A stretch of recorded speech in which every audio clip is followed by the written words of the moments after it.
All right, hello guys. This is the step 3 of 3 of solving the Rubik's Cube, solving the second layer.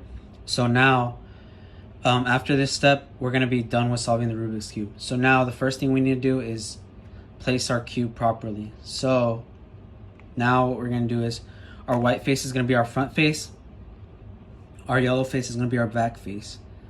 And now what's gonna be our bottom face? If we have a bar, okay, so in this case we don't. So all this simply means is we have to execute this algorithm twice. So what we're gonna do is it doesn't matter where our cube placement does not matter as long as white's in the front, yellow's in the back. So what we're gonna do is we're gonna execute this algorithm.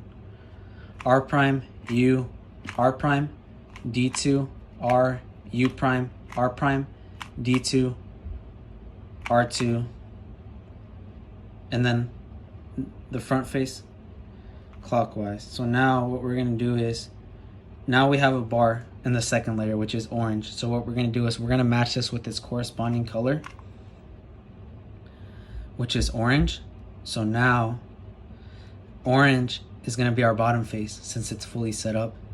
White is still gonna be our front face, and yellow is still gonna be our back face. So now we're gonna execute the same algorithm one more time with orange as our bottom face.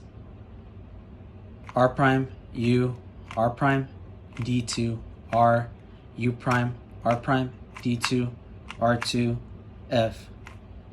So now we have solved the 2x2 Rubik's Cube.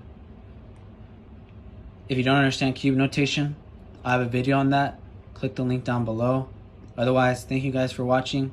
If you see any value, go ahead and hit that like and subscribe button. Have a great day.